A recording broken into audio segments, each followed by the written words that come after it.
Bismillahirrahmanirrahim. Assalamualaikum warahmatullahi wabarakatuh. Innal hamdalillahi nahmaduhu wa nasta'inuhu wa nastaghfiruh wa na'udzu billahi min shururi anfusina was sayyiati a'malina. Man yahdihillahu fala mudhillalah wa may yudlilhu fala hadiyalah. Ashhadu an la ilaha illallah wahdahu la syarika lah wa ashhadu anna Muhammadan abduhu wa rasuluh. Qala Allah Ta'ala fi kitabihil karim, ya ayyuhalladzina amanu taqullaha haqqa tuqatih wa la tamutunna illa wa antum muslimun. Ma'asyiral muslimin, jamaah bapak-bapak dan ibu-ibu, ikhwan wal akhwat rahimani Allah wa iyyakum jami'an. Alhamdulillah, kita bersyukur kepada Allah Subhanahu wa taala di kesempatan siang hari ini. Kita masih diberikan kesehatan, taufik dan hidayahnya. Semoga amal ibadah kita Allah Subhanahu wa taala menerimanya. Dan semoga ilmu yang kita dapatkan bisa kita amalkan sebagai bekal untuk menghadap kepada Allahu Rabbul Alamin. Kemudian salawat dan salam kita sampaikan kepada Nabiullah Nabi Muhammad sallallahu alaihi wasallam beserta keluarganya, para sahabatnya dan umatnya sampai hari kiamat nanti. Jamaah rahimani Allah wa iyyakum jami'an.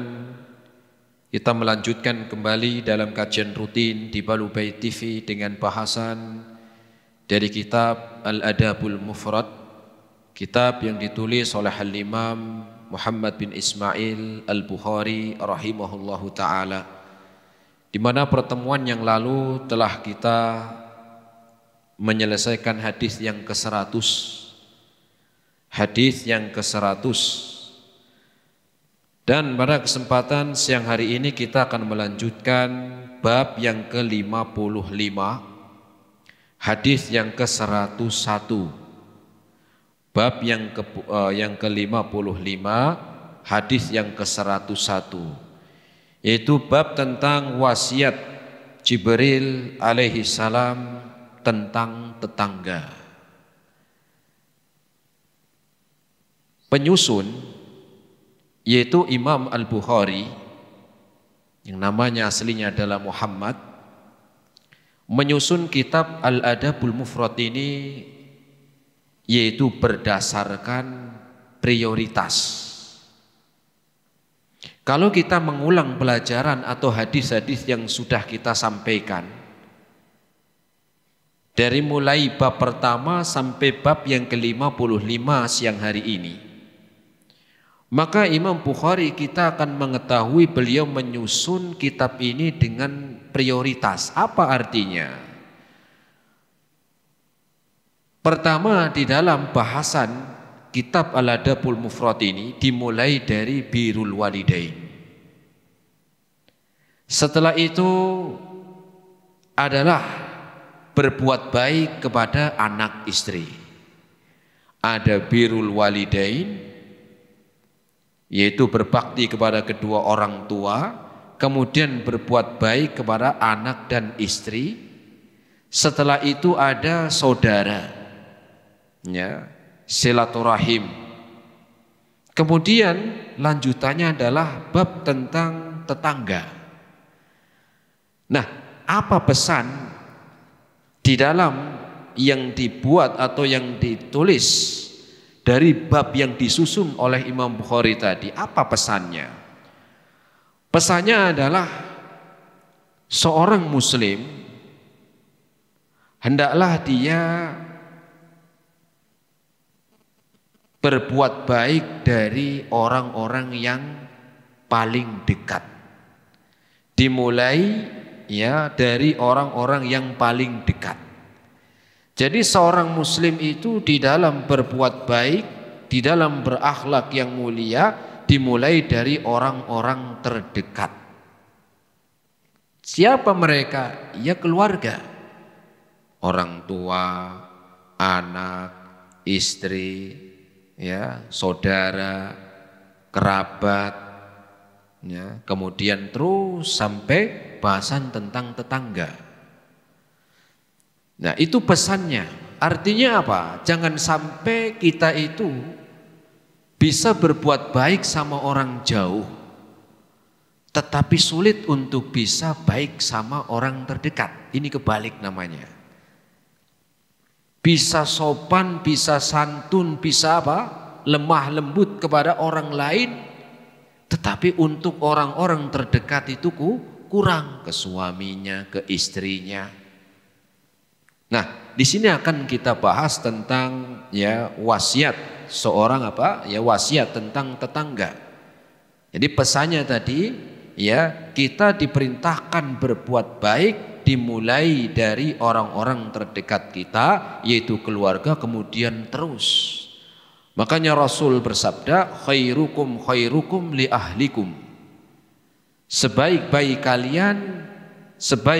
kalian adalah orang yang terbaik untuk keluarga. Wa khairukum li ahli wa ana khairukum li ahli. Begitu juga saya, kata Nabi. Saya juga ya berbuat baik kepada keluarga saya. Ya, jangan sampai bisa baik sama orang jauh, sama teman, tapi kurang baik sama keluarga. Ya, ini ya tidak apa? Tidak pas. Ya, sehingga bisa dikatakan atau bisa kita mengetahui orang itu bisa diketahui kebaikannya itu bagaimana dengan keluarganya. Ya. Ketika ada orang yang bisa baik sama keluarganya, bisa apa? Bisa baik kepada orang-orang dekatnya, insya Allah dipastikan sama orang yang ya di luar keluarganya, insya Allah dipastikan dia orang yang baik. Tetapi kalau sebaliknya, di luar baik, sama tetangga baik, sama teman baik, tutur katanya, sopan santunnya, dermawannya, tapi bukan jaminan, belum tentu menjadi jaminan kalau dengan keluarganya pasti baik, belum tentu. Kenapa? Karena ukurannya pertama adalah keluarga dulu. Sehingga ketika seorang muslim yang dia telah baik kepada keluarganya, orang-orang dekatnya, insya Allah dipastikan dia dengan orang jauh itu baik. Tetapi ketika sebaliknya dengan orang jauh ya, atau orang yang bukan keluarganya dia bisa baik, belum tentu dengan keluarganya baik. Belum tentu. Makanya Rasul mengatakan sebaik-baik kalian adalah orang yang terbaik untuk keluarga kalian. Saya juga berbuat baik untuk keluarga saya. Nah, setelah itu kita akan bahas tentang apa? Ya, wasiat tentang tetangga.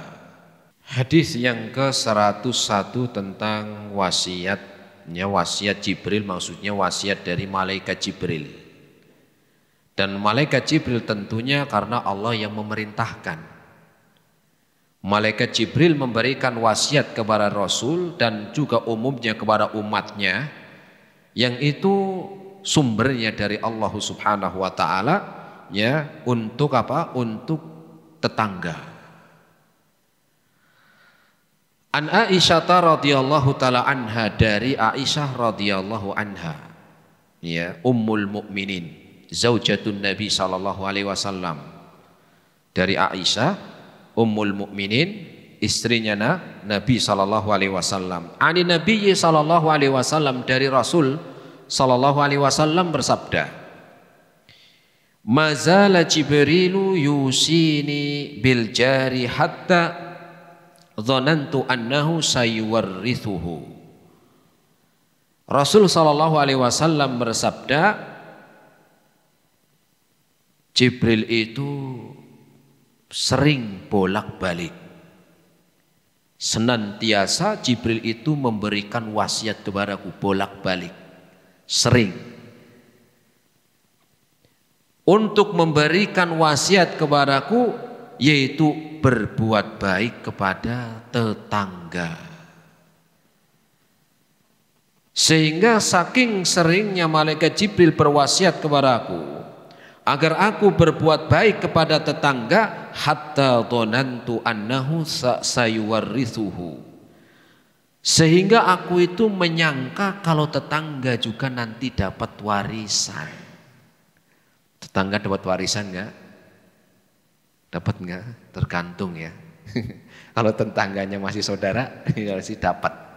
Tapi kalau tetangganya secara setetangga yang enggak dapat. Tetapi kenapa Rasul Shallallahu Alaihi Wasallam mengatakan demikian? Seakan-akan itu sebagai ya petunjuk kalau tetangga itu akan dapat warisan. Artinya apa? Artinya wasiat yang sering disampaikan oleh malaikat Jibril dan itu sumbernya dari Allah. Tetangga itu punya hak yang besar. Hak tetangga itu apa? Besar. Sehingga aku diperintahkan untuk berbuat baik pada tetangga, dan itu enggak cuma sekali dua kali, tapi sering bolak-balik diwasiati oleh Jibril alaihi salam. Jamaah rahimani Allah wa iyyakum jami'an. Manusia adalah makhluk yang disebut dengan makhluk sosial. Apa artinya? Bahwa kita nggak mungkin bisa hidup sendirian. Kita akan membutuhkan bantuan orang lain. Kita membutuhkan membutuhkan bantuan dan juga saling memberikan manfaat. Baik itu orang terdekat kita seperti suami ataupun istri, baik itu anak ataupun keluarga, atau orang yang lebih dari itu seperti tetangga. Sebagaimana karena manusia itu adalah makhluk sosial, butuh kepada orang lain. Sehingga Islam ini mengatur.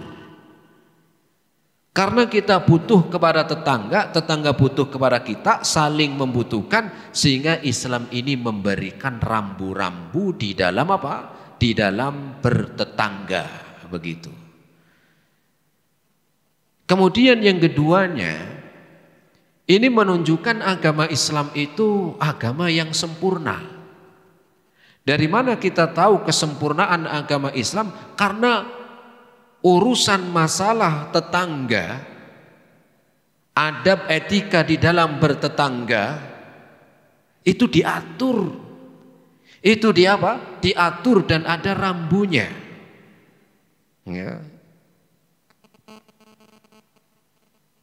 Sehingga inilah bentuk kesempurnaan agama Islam, sampai masalah bertetangga aja diatur.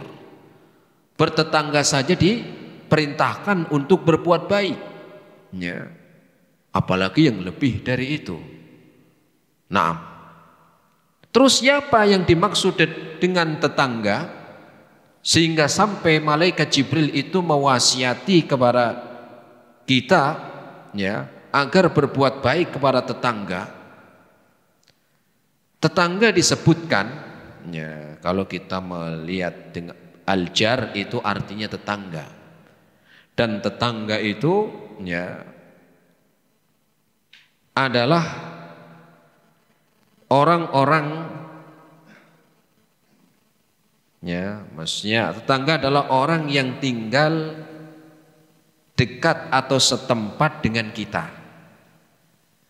Saya ulangi, arti dari tetangga adalah orang yang tinggal dekat atau setempat, satu tempat dengan kita. Itu artinya apa? Tetangga. Menurut Kamus Besar Bahasa Indonesia. Jadi menurut Kamus Besar Bahasa Indonesia itu arti tetangga orang yang tinggalnya dekat dengan kita atau satu tempat. Yang dekat berapa ukurannya? Dalam ukuran dekat memang para ulama berbeda pendapat.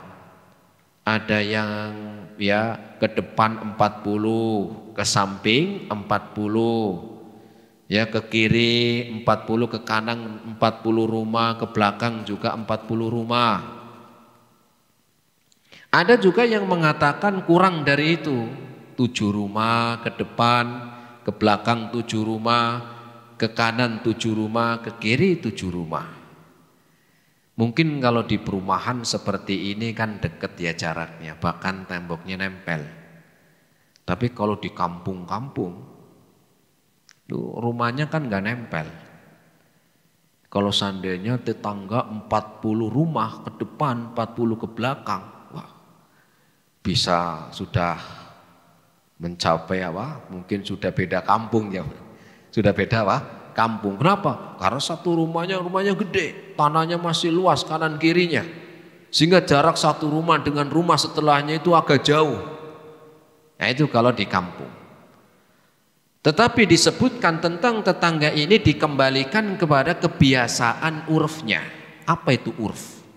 Urf ini adalah kebiasaan di lingkungan. Kalau kayak kita ya, kayak kita itu di sini ya umumnya itu satu RT, satu RW itu tetangga namanya. Satu RT atau satu RW atau satu blok ya, satu perumahan. Ya, itulah yang disebut dengan tetangga kalau kita kembalikan ke urf, kebiasaan yang ada di dalam ya adat kita di sini. Maka tetangga itu kurang lebih yang masih satu RT, ya kurang luas satu RW begitu. Jamaah rahimani Allah wa iyyakum jami'an. Lah, Rasul sallallahu alaihi wasallam menyebutkan malaikat Jibril itu selalu mewasiatiku, sering mewasiatiku agar aku berbuat baik kepada tetangga. Nah, tetangga yang mana ini? Karena tetangga kita kan masih umum, betul? Lah, yang kita diperintahkan untuk berbuat baik yang mana nih? Ya, apakah cuman yang orang muslim doang? Ya, apakah orang yang taat doang? Maka jawabannya ketika disebut dengan tetangga ini umum. Sehingga kita diperintahkan berbuat baik kepada tetangga itu adalah mau itu tetangga muslim ataupun non muslim, kita diperintahkan berbuat baik. Mau tetangga kita itu adalah ya yang dia rajin ke masjid, rajin ngaji ataupun enggak sholat sekalipun, kita diperintahkan untuk berbuat baik. Mau tetangga kita itu ya orang yang kaya ataupun orang yang miskin, itu apa tidak dibedakan. Kita diperintahkan untuk berbuat baik ya, baik itu tetangga yang kaya ataupun yang miskin. Baik tetangga yang baik atau tetangga yang kurang baik, tetap kita diperintahkan berbuat baik. Kalau dia baik, kita baik, itu namanya balas jasa. Tetapi kita bertetangga kan enggak semuanya baik. Ada yang seringkali kurang baik, ya ada aja namanya bertetangga. Maka kita diperintahkan berbuat baik bukan cuman sama yang baik sama kita. Sama yang kurang baik pun kita diperintahkan berbuat baik. Ya. Baik itu tetangga yang sudah ngaji ataupun belum ngaji sama. Mau tetangga kita itu sudah pakai jilbab ataupun belum pakai jilbab, itu sama, kita diperintahkan berbuat baik. Kenapa? Wasiat Jibril alaihi salam. Dan sumbernya dari Allah Subhanahu wa taala. Ya. Kemudian jamaah rahimani Allah wa iyyakum jami'an. Di antara pelajaran yang lain, yang ketiganya adalah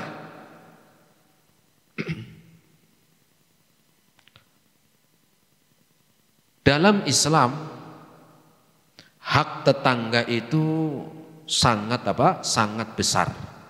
Saya ulangi, di dalam Islam itu ya hak tetangga itu sangat besar. Apalagi kalau tetangga kita itu masih saudara, pamannya ya atau bibinya, Pak D, Bu Le ya, atau mungkin masih saudaranya, kakaknya atau adiknya ya, maka lebih besar lagi haknya. Ditambah lagi dia orang muslim. Ditambah lagi tetangga. Sehingga hak bertetangga itu semakin di sana bertambah, haknya semakin besar untuk berbuat baik. Kalau tetangga kita saja non muslim, itu dia punya hak untuk kita berbuat baik kepada dia. Walaupun dia non muslim, walaupun nggak sholat, walaupun apa, nggak ngaji, tetapi hak dia sebagai tetangga kita diperintahkan untuk berbuat baik kepada dia. Apalagi kalau tetangga kita itu bukan non muslim, malah dia muslim. Tambah lagi kalau dia bukan cuma muslim, tetapi juga dia tambahannya adalah keluarga. Selain dapat hak bertetangga, hak saudara, dan hak seorang muslim. Tapi kadang-kadang aneh bin ajaib. Ada orang yang kanan kirinya, depan belakangnya itu saudaranya, tapi seringnya ribut. Ada nggak jemaah? Ada. Bahkan malah sering ribut. Ya, naudzubillah ya, semoga ya dijauhkan kita dari ya demikian. Nah, harusnya lebih besar haknya, tapi enggak. Kadang-kadang ada orang yang ya padahal tetangganya itu saudaranya sendiri, dia orang muslim, ya, kemudian tetangga, tetapi malah seringnya ribut. Entah cuma gara-gara apa? Gara-gara warisan, entah cuma gara-gara apa? Patok yang geser, ya, entah apalah, sehingga seringkali jadi keributan antar tetangga. Kemudian jamaah rahimani Allah wa iyyakum jami'an, pelajaran yang lain dari hadis yang ke-101 ini, berbuat baik kepada tetangga adalah bukan balas perbuatan, bukan balas jasa. Saya ulangi, berbuat baik kepada tetangga itu bukan balas perbuatan. Apa artinya? Kalau tetangga kita baik ke kita, kita baik, itu wajar. Ini namanya apa? Namanya balas perbuatan dia. Dia baik, kita baik. Dia nggak baik, kita nggak baik. Ini namanya balas perbuatan. Tetapi Islam tidak demikian. Kita diperintahkan untuk berbuat baik kepada tetangga, walaupun tetangga kita itu kurang baik. Walaupun tetangga itu seringkali mengganggu. Entah mengganggu lewat suara musiknya, entah mengganggu lewat suaranya, entah mengganggu lewat apa? Ya, lewat daun yang jatuh dari pohon, buahnya tetangga ke rumah kita. Ya. Intinya apa? Kita diperintahkan berbuat baik kepada tetangga itu walaupun mereka kurang baik sama kita. Ya, walaupun mereka kurang baik, kita apa? Kita diperintahkan untuk tetap berbuat baik. Ya, untuk tetap berbuat baik. Ya, jangan sampai malah kita ya, kita mau apa? Jangan sampai malah kita bisa baik sama orang jauh, bisa baik sama orang yang yang beda RT, yang beda RW, tapi kita nggak baik sama yang satu RT. Bisa baik sama orang yang ada di ujung kampung sana, tetapi ya kurang baik sama yang di depan rumahnya sendiri.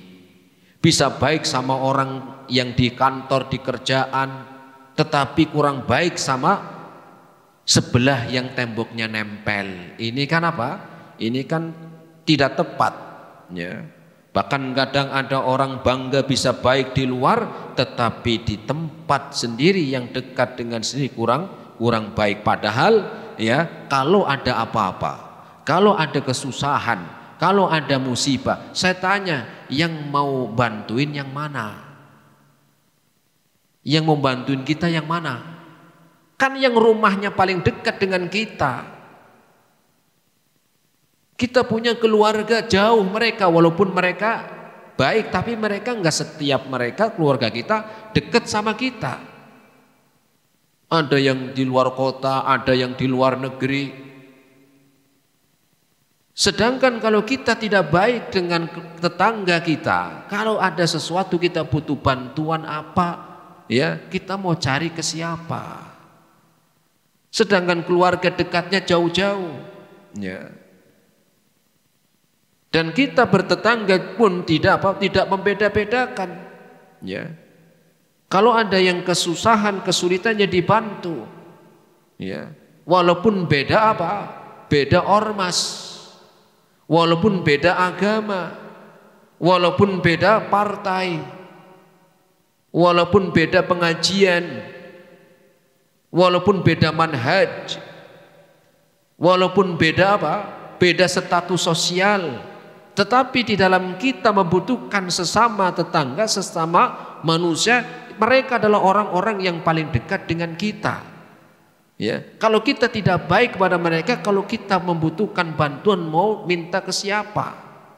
Kalau bukan orang-orang yang terdekat dengan kita. Ya. Dan tetangga kita pun ya macam-macam. Ya, tadi ya macam-macam. Ada yang beda suku, ada yang beda bahasa, biasa. Ya, sehingga dari apa? Dari kita bertetangga, maka kita diperintahkan untuk berbuat baik. Inilah yang diwasiatkan oleh Jibril alaihissalam. Dan Rasul menyebutkan dalam hadis ini, ya, yusini, yaitu apa? Kami diperintahkan yusini bil jari, aku diperintahkan untuk berbuat baik kepada tetangga. Tetangga ini apa? Umum. Yang penting apa? Yang penting ya manusia tentunya. Mau dia muslim, mau dia kafir, mau dia taat, mau enggak taat. Selama dia tetangga kita, ada hak kita untuk berbuat baik. Ada hak untuk kita untuk apa? Menghormati. Ya. Sehingga ya, kalau kita melihat dari sini pelajaran yang lain yang bisa kita ambil, ya, yang beberapa itu pelajaran yang bisa kita ambil, mungkin yang kelima, buruknya seseorang, ya, ketika dia berbuat buruk kepada tetangga. Buruknya seseorang ketika dia berbuat buruk kepada tetangga. Dan baiknya orang itu dia berbuat baik kepada tetangga. Ya, makanya kalau mau tahu orang, tanya tetangganya. Karena orang yang ya minimal kan dekat rumahnya tahu. Orang kalau pengen tahu sifat asli seseorang, itu tanya tetangganya.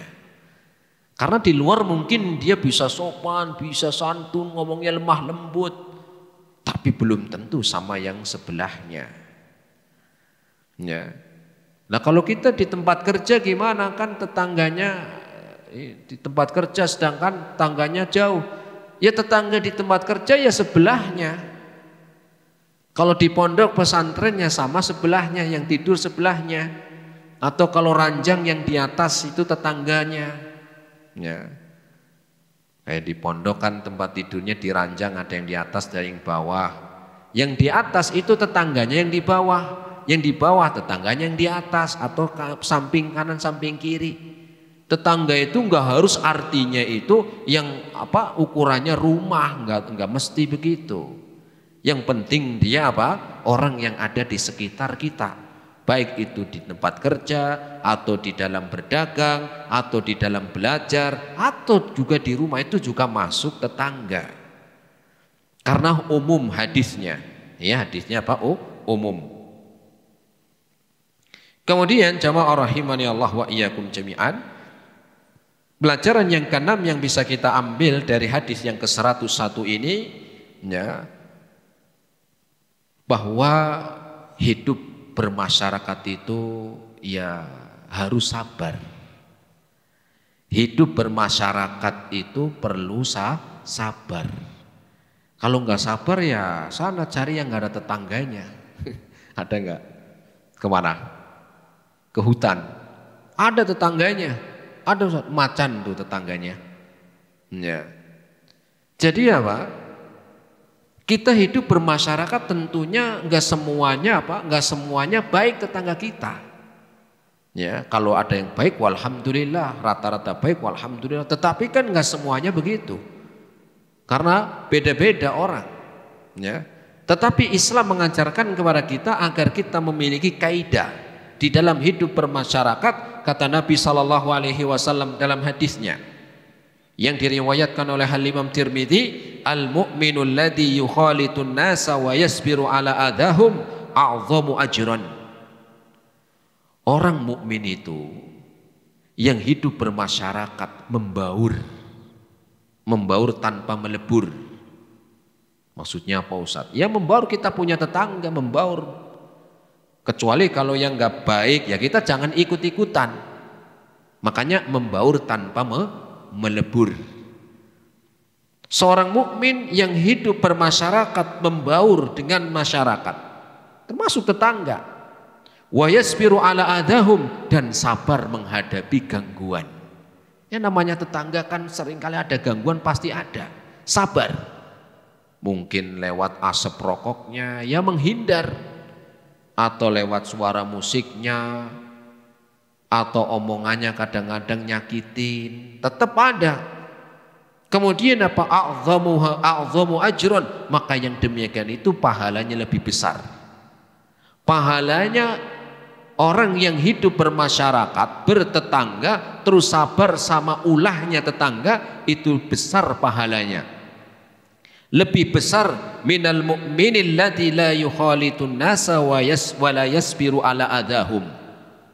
Lebih besar pahalanya dari orang mukmin yang gak pengen punya tetangga. Ya. Atau dengan orang yang gak mau bergaul, tidak mau membaur, ya, dan tidak sabar menghadapi ulah tetangga, ya, dan tidak sabar menghadapi gangguan tetangga. Maka pahala orang mukmin yang hidup membaur bermasyarakat itu lebih baik pahalanya ketika dia sabar atas gangguannya daripada seorang mukmin yang hidupnya nggak mau bertetangga dan nggak sabar di dalam gangguannya. Terus mau hidup di mana? Mau pindah kemana? Tetap aja ada masalah. Ya, namanya juga hidup bermasyarakat. Selama tidak memberikan mudorot yang berat ya nggak masalah. Ya, selama masih bisa untuk bersabar, maka ya dijaga. Sehingga apa? Ya, malaikat Jibril ya selalu mewasiatku, selalu mengingatkan untuk aku berbuat baik kepada tetangga. Di antaranya adalah sabar menghadapi gangguannya. 6, kita lanjut hadis yang ke-102.